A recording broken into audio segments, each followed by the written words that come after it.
Message है गंडापुर को और पीटीआई को जो कह रहे थे जी कि 9 मई खत्म हो गया। फौज ने आज जवाब दिया है कि हम 9 मई का एक भी मुकदमा खत्म करने के लिए भी तैयार नहीं। तो जो सोशल मीडिया पर पाबंदियां हैं वो पाकिस्तान में बढ़ने जा रही हैं। कोई कानूनी रास्ता नहीं है इमरान खान को बाहर निकालने का। कल आप कहते थे मैं किसी को नहीं छोड़ूंगा, आज वो कह रहे हैं इमरान खान को नहीं छोड़ेंगे। अस्सलाम वालेकुम। अंदर की बात मुजम्मिल सोलवर्दी के साथ मैं हूँ सोबिया अशरफ और मेरे साथ मौजूद हैं मुजम्मिल सोलवर्दी साहब। अस्सलाम वालेकुम मुजम्मिल साहब। वालेकुम सलाम, क्या हाल? ठीक ठाक है। अल्लाह का शुक्र है मुजम्मिल साहब। ये बताएं कि आज जो कोर कमांडर कॉन्फ्रेंस हुई है उसमें आर्मी चीफ ने किसको दो टोक पैगाम दिया है? देखिए, आर्मी जो आईएसपीआर का प्रेस रिलीज आया है ना कोर कमांडर्स कॉन्फ्रेंस के हवाले से, उसमें जी जी। 3 चीज़ें बहुत अहम हैं। एक तो 9 मई के हवाले से उन्होंने कहा है कि किसी मुल्ज़िम को नहीं छोड़ा जाएगा और तमाम को कटहरे में लाया जाएगा। उसके जो प्लानिंग करने वाले हैं, जो मुल्ज़िम हैं, किसी को भी नहीं छोड़ने का दोबारा ऐलान किया गया है। मेरा ख़्याल है ये मैसेज है गंडापुर को और पीटीआई को जो कह रहे थे जी कि 9 मई ख़त्म हो गया और 9 मई का बयानिया ख़त्म हो गया और जो 7 दिन में 9 मई के मुकदमे ख़त्म कर दिए जाएँ और जो एक माहौल बनाया जा रहा था उसका फ़ौज ने आज जवाब दिया है कि हम 9 मई का एक भी मुकदमा ख़त्म करने के लिए भी तैयार नहीं और एक भी मुल्ज़िम छोड़ने के लिए भी तैयार नहीं और सबको सज़ाएँ होंगी। लिहाज़ा हम्म। मुझे लगता है कि फ़ौज ने आज ये जवाब दिया है पीटीआई को। दूसरा सोशल मीडिया के हवाले से उन्होंने बात की है कि जी सोशल मीडिया पे जो फ़ौज के खिलाफ प्रोपेगेंडा है, उसको बर्दाश्त नहीं किया जा सकता और वो लोग जो सोशल मीडिया पे इदारे के खिलाफ प्रोपेगेंडा कर रहे हैं, उनसे निपटा जाएगा। और मैं समझता हूँ जो पिछले कुछ दिनों से सोशल मीडिया पे क्रैकडाउन है, वो और बढ़ेगा क्योंकि हमें इस प्रेस रिलीज़ में फ़ौज की एक एंगर नज़र आता है टुवर्ड्स द सोशल मीडिया और जो उनकी ट्रोलिंग की जा रही है, उसके ऊपर। तीसरा इसमें उन्होंने कहा है कि जिन लोगों को इंतखाबात पर एतराज़ है, वो फ़ौज पर ये इल्ज़ाम लगाना बंद करें कि फ़ौज ने इंतखाबात में मुदाखलत की है।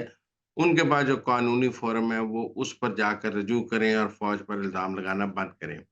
मेरी राय में ये एक सख्त प्रेस रिलीज़ है और फ़ौज ने बहुत सख्त प्रेस रिलीज़ जो है वो जारी किया है और सख्त पैगाम जारी किया है, गुस्से में जारी किया है और ऐसा लगता है कि जो पिछले कुछ दिनों में सारी गुफ्तगू हुई है, जो बातें हुई हैं, उसका कोर कमांडर कॉन्फ्रेंस में सारी बात की गई है और उसके बाद एक सख्त प्रेस रिलीज़ जारी करने का फैसला हुआ है। इसके पीछे सख्त इकदामात भी होंगे, खाली प्रेस रिलीज़ पर तो बात नहीं रुकेगी। जब मैं और आप बात कर रहे हैं प्रेस रिलीज़ शाम को आया है, तो आज वैसे तो पूरी दुनिया में ही फ़ेसबुक, इंस्टा उड़ गया, लेकिन मेरे ख़्याल में जो सोशल मीडिया पर जो पाबंदियाँ हैं, वो पाकिस्तान में बढ़ने जा रही हैं, क्योंकि जो सोशल मीडिया का प्रोपेगेंडा है, उस हवाले से फ़ौज का प्रेस रिलीज़ बहुत मानीखेज़ है और उससे एक रियासत की पॉलिसी नज़र आती है टुवर्ड्स सोशल मीडिया।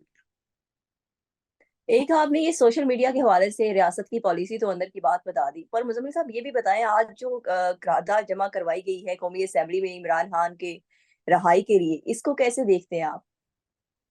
कि अगर ये करारदाद मंज़ूर भी हो जाए, मैं कहता हूँ जी शहबाज शरीफ, बिलावल भुट्टो सारे इस करारदाद के हक़ में वोट डाल दें। ये मुत्तफ़िक़ा तौर पे कौमी असम्बली से मंज़ूर हो जाए तो क्या इमरान खान रिहा हो जाएँगे? कोई भी ताकत है कौमी असम्बली के पास किसी मुल्ज़िम को रिहा करने की? कोई ताकत नहीं है। अगर करारदाद मंज़ूर हो जाए तो तहरीक-ए-इंसाफ वाले बताएँ कि उसके नतीजे में इमरान खान रिहा कैसे हों? कोई तरीका होगा ना, कोई कानून होगा। क्या कहाँ पाकिस्तान के आइन में हम्म। लिखा है कि अगर किसी मुल्ज़िम को सज़ा हो जाए और उसके बारे में कौमी असम्बली में करारदाद मंज़ूर हो जाए तो वो रिहा हो जाएगा?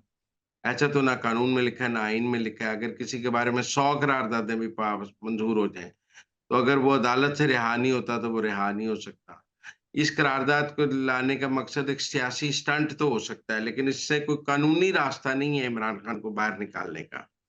आप इमरान खान की गिरफ्तारी, उसकी जेल पर सियासत तो कर सकते हैं, लेकिन ये करारदाद उनको बाहर लाने में मददगार नहीं हो सकती, बल्कि बाहर लाने में रुकावट हो सकती है। या आप चीज़ों को इतना पॉलिटिकल टेम्परेचर बढ़ा लेंगे, फिर उसके बाद आप कहेंगे कि जी हमारे साथ ज़्यादती हुई है। भई जितना आप दर्जा हरारत बढ़ाएँगे, दूसरी तरफ से भी तो दर्जा हरारत बढ़ेगा ना। जब आप कहते हैं कि हम तब तक कोई बात नहीं करेंगे जब तक इमरान खान रिहा नहीं होंगे, तो अगले कहते हैं आप एनआरओ माँग रहे हैं।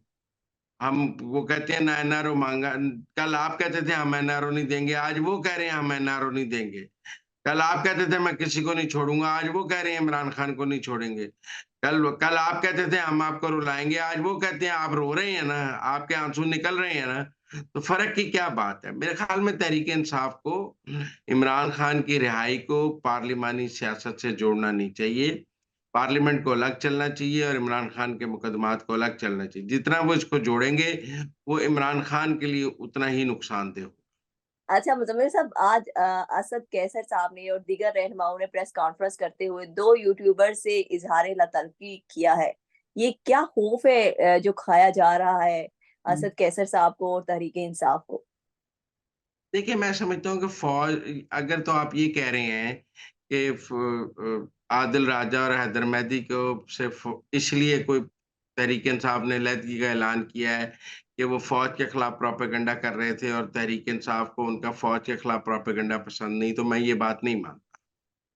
वो तो फ़ौज के खिलाफ गुज़िश्ता 2 साल से प्रोपेगेंडा कर रहे हैं और तहरीक-ए-इंसाफ उसको एन्जॉय कर रही है, बल्कि उसके समरात, उसके फ्रूट्स खा रही है, उसको सियासी एजेंडा बना रही है, उनकी नैरेटिव को अपने लिए इस्तेमाल कर रही है, उनके क्लिप्स को अपने ट्विटर हैंडल से चला रही है। अब सवाल आपका ये ज़रूर इम्पोर्टेंट है कि आज उनसे ऐलान ला-ताल्लुकी क्यों किया गया है? भई जब तक वो आसिम मुनीर को गाली निकाल रहे थे, जब तक वो नदीम अंजुम को गाली निकाल रहे थे, जब तक वो फैसल नसीर को गाली निकाल रहे थे, जब तक वो फ़ौज को गाली निकाल रहे थे, तहरीक-ए-इंसाफ को पसंद थे। जब उन्होंने शेर अफ़ज़ल मरवत को, असद कैसर को, अली मोहम्मद ख़ान को गाली निकालनी शुरू की है और जब उन्होंने इनके बारे में बात करनी शुरू की है, तो आपके पाँव जलने लग गए हैं। आपने कहा, "हैं? इनको तो हमने फ़ौज को गालियाँ निकालने के लिए रखा हुआ था, अब ये हमें भी गालियाँ निकालेंगे।" तो आपने उनसे ऐलान ला-ताल्लुकी कर दिया है। लिहाज़ा मैं नहीं समझता कि इनसे इनसे जो ऐलान ला-ताल्लुकी किया गया आदिल राजा और हैदर मेहदी से, उसको फ़ौज इस नज़र से देख रही है कि तहरीक-ए-इंसाफ ने उनसे ऐलान ला-ताल्लुकी किया है कि वो फ़ौज को गालियाँ निकालते हैं, लिहाज़ा उनसे ऐलान ला-ताल्लुकी किया। उनसे ऐलान ला-ताल्लुकी किया है क्योंकि अब वो तहरीक-ए-इंसाफ को गालियाँ निकालते हैं। अब वो शेर अफ़ज़ल मरवत, असद कैसर, पर अली मुज़म्मिल मोहम्मद साहब, एक तासुर ये भी है कि मुफ़ाहमत की पॉलिसी अपनाना चाह रही है फ़ौज के साथ नहीं, तहरीक इंसाफ। मुफ़ाहमत की पॉलिसी नहीं अपनाना चाह रहे, फिर मोहित पीरज़ादा को भी कहें, शाहीन शबाई को भी कहें, शहज़ाद अकबर को भी करें, शहबाज़ गिल को भी करें, उन सब को जो और बाकी लोग फ़ौज के खिलाफ लगे हुए हैं, सबसे ऐलान ला-ताल्लुकी करें।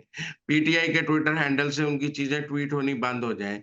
ये तो सिर्फ़ उन 2 को निकाला है जो अब पीटीआई के लोगों को भी गालियाँ निकाल रहे थे। उनको निकाला है जो शेर अफ़ज़ल मरवत को हुँ, हुँ। फ़ौज का टाउट कह रही हैं, जो असद कैसर को फ़ौज का टाउट कह रहे हैं। इसलिए उनको निकाला है ना कि वो आपको गालियाँ हुँ, हुँ। निकाल रहे हैं। जब तक वो फ़ौज को निकाल रहे थे, आपको अच्छे लग रहे थे। अब आपको निकाल रहे हैं तो आपको बड़े बुरे लग रहे हैं कि हैं ये हमें भी गालियाँ निकालेंगे। तो मेरा नहीं ख़्याल इसको मुफ़ाहमत के तनाज़ुर में देखना चाहिए। इसको देखना चाहिए कि उनको घर को आग लग रही है, घर के चिराग से जो लोग उन्होंने फ़ौज को गालियाँ देने के लिए निकाले थे पाले थे, वो आज उनको निकाल रहे हैं तो इन्हें बड़ी तकलीफ़ हो रही है। सही होगा। अच्छा मुज़म्मिल साहब, एक और बड़ी खबर और बड़ी अपडेट हुई आज। फॉर्म 45 जो है वो इलेक्शन कमीशन ने अपलोड कर दिया है। उसमें कुछ ज़ाब्तगियाँ भी सामने आई हैं। ये क्या प्रेशराइज़ होने के बाद इलेक्शन कमीशन ने अपलोड किया है और इतना लेट क्यों कर दिया? नहीं, इलेक्शन रिजल्ट्स कंपाइल ही अब हुए, मखसूस नशिस्तों का फैसला हुआ, सब कुछ हुआ, पूरा इलेक्शन रिजल्ट मखसूस नशिस्तों के बाद ही मुकम्मल होना था। उसके बाद ही अपलोड किए जाने थे, तो वो इलेक्शन कमीशन मखसूस नशिस्तों का फैसला कर रहा था। उसने कल मखसूस नशिस्तों का फैसला किया, उसके बाद आज फॉर्म 45 अपलोड कर दिए। यूजुअली मखसूस नशिस्तों का फैसला तो अगले दिन ही हो जाता है जब रिजल्ट आ जाते हैं। सुन्नी ताअत कौंसिल की वजह से आपके लेट हो गए, तो लिहाज़ा फॉर्म 45 की आप लोड होना भी लेट हो गए। मुझे नहीं लगता कोई बहुत लेट हुआ है और यहाँ आप कहें कि जी इसमें बड़ा तनाज़ा है। ये जो बयानिया बनाने की कोशिश की जा रही थी ना 45-47, वो ये कुछ भी ना हो, हकीकी आज़ादी, इम्पोर्टेड हुकूमत, फिर ये सब कुछ जो है ना, ये बयानिया बनाने पे नहीं जाना, हमने हकीकत पे जाना है। हकीकत ये है कि 2018 में फॉर्म 45 अपलोड नहीं किए गए थे, 2024 में फॉर्म 45 अपलोड कर दिए हैं। आज आईएसपीआर की प्रेस रिलीज़ में भी ये बात शामिल है कि अगर किसी को इलेक्शंस के किसी चीज़ पे, किसी फॉर्म 45 पे, किसी 47 पे, किसी नतीजे पे कोई इतराज़ है, तो उसके लिए कानूनी फोरम इलेक्शन ट्रिब्यूनल मौजूद है। चाहे इलेक्शन ट्रिब्यूनल में केस हुँ, कर लें, इल्ज़ाम लगाने की बजाय। अब फॉर्म 45 प्रेस आ गए हैं ना, आप अपने और ये दोनों फॉर्म 45 लेके इलेक्शन ट्रिब्यूनल में चले जाएँ, वहाँ से फैसला करा लेंगे कौन-सा ठीक है। लेकिन मैं समझता हूँ कि वो जो 45, 47 वाली बहस थी, वो आज इलेक्शन कमीशन ने फॉर्म 45 अपलोड करके कंक्लूड कर। ठीक है। मुज़म्मिल साहब, ये जो महसूस नशिस्तें जो नई दी गई तहरीक-ए-इंसाफ को, तहरीक-ए-इंसाफ ने उसके हवाले से एहतजाज की कॉल दे दी है इतवार को। इसको कैसे देखते हैं आप? करें ना आके लाहौर में एहतजाज, इस्लामाबाद, पेशावर एहतजाज, अपनी हुकूमत के खिलाफ ही एहतजाज कर रहे हैं। पेशावर में तो उनकी अपनी हुकूमत है। मेरा मतलब है पेशावर में एहतजाज करने का क्या फ़ायदा है? गंडापुर की क़यादत में, वज़ीर आला की क़यादत में एहतजाज किया जाएगा। भई किसके खिलाफ एहतजाज किया जाएगा? आपकी अपनी हुकूमत है। तो मेरे ख़्याल में या तो फिर गंडापुर लेकर वफाक पे हमला कर दें, नहीं तो पेशावर में एहतजाज की क्या वैल्यू है? कोई वैल्यू नहीं है, आपने करना है तो ज़रा इस्लामाबाद, लाहौर, कराची, पिंडी करके दिखाएँ ना।